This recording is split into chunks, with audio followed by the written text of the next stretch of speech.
Hello, everyone. Welcome back to the channel. I'm Andy, or Caps Coverage, and the Washington Capitals had a very busy July 1st, first day of NHL free agency. Today I'm going to recap their signings and trades and give my thoughts on all of them. So, to start, the Washington Capitals re-signed restricted free agent forward Connor McMichael to a 2-year deal valued at $2.1 million annually. McMichael spent his first real season in the NHL last year. I know that he played in 2021-2022 for pretty much the whole year, but that was under Laviolette, and there was a lot of questions about his choices to actually play younger players. So last season was his first real shot in the NHL. He spent 2022-23 with Hershey on that Calder Cup winning team, and I think that was a huge benefit to him. In 2023-24 with the Caps, he played in 80 games, scored 18 goals, and had 15 assists for 33 points. I think that this is a more than fair bridge deal for Connor McMichael, and when it expires, he'll be 25 years old, which means that he will be a restricted free agent yet again, and the Capitals will not be able to risk losing him to unrestricted free agency. They'll be able to negotiate a longer-term deal, assuming that he continues his development in the NHL over the next 2 years and becomes that top six center that we're all expecting. I think that this move solidifies him as the third-line center for next year behind Pierre-Luc Dubois and Dylan Strome, and I think that they also want to improve his play on special teams. I think they're going to give him a big look at some power play time on the second unit, along with starting some penalty kills as the center. Their next move on July 1st was their big trade of the day. The Washington Capitals acquired left-shot defenseman Jakob Chychrun from the Ottawa Senators in exchange for right-handed defender Nick Jensen and a 2026 third-round pick. Now, I will say, I've always been a big fan of Jensen. I think that he was very underappreciated. He was a very solid top-four defenseman who played tough minutes, great penalty killer, and did not allow the other teams to get space. He put him up against the stars of his opponents, and Jensen always shut them down. However, if you have the opportunity to upgrade to a guy like Jakob Chychrun for only him and a third-round pick, I think that you've got to take that deal. In 82 games with the Senators last season, Chychrun had 14 goals and 27 assists for 41 points.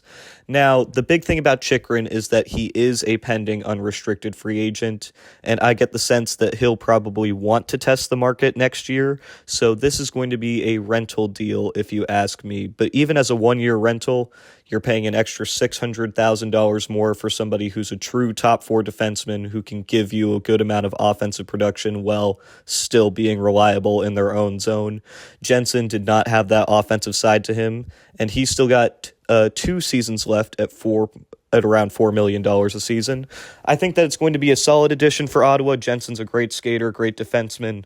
But like I said, Jakob Chychrun, he is truly the upgrade that they needed. They bolster their left side of the defense. And the Capitals had a logjam on the right side with John Carlson, TVR, and Ethan Bear still there. So moving one of their top defensemen in Jensen to upgrade on the other side of defense, I think that this is a no-brainer for Brian MacLellan. Great move acquiring Chychrun.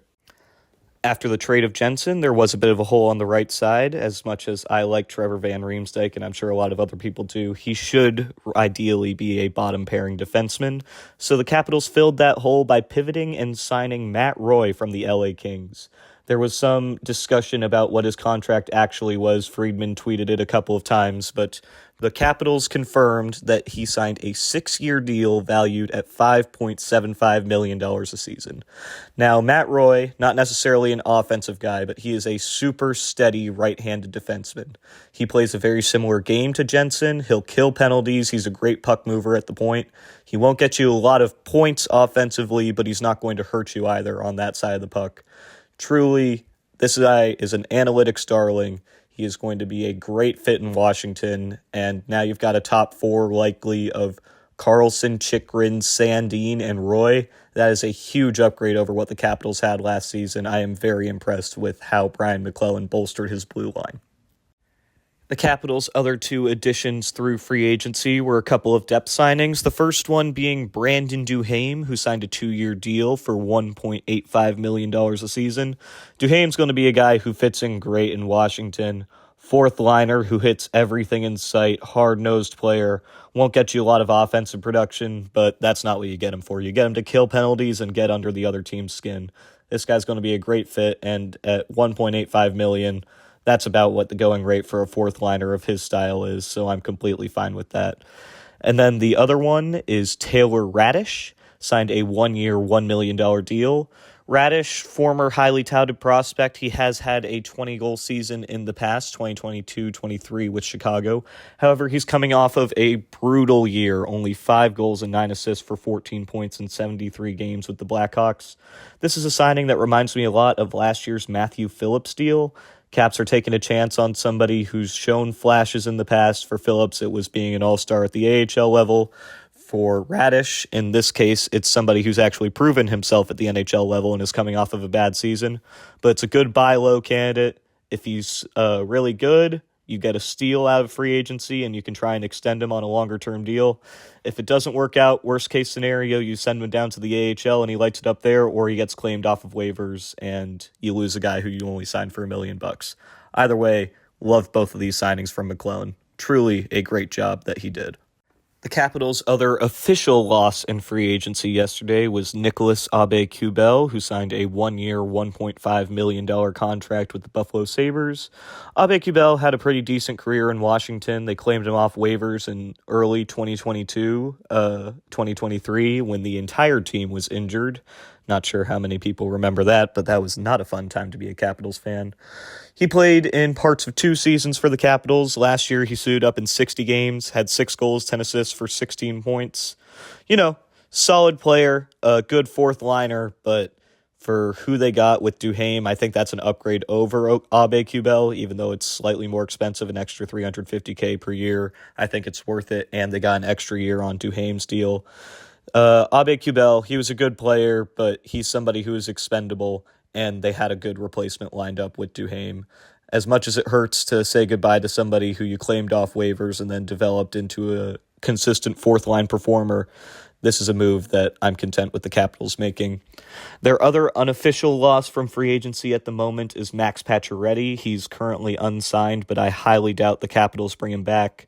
I don't blame him for having some struggles last year. Obviously, 2 Achilles injuries in the last couple of years is a hard thing to come back from.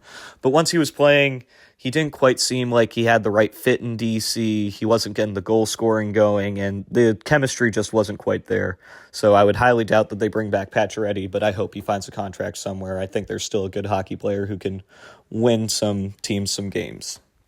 Now, after yesterday, the Washington Capitals' projected salary cap hit is $101,306,667. That being said, they will likely have to put Nicklas Backstrom on IR, which clears up $9.2 million. And then, sadly, I think that we have seen the end of TJ Oshie in the NHL, which would clear up another $5.75, and that would make the Capitals cap compliant, assuming that they get that extra cap space from those 2 contracts.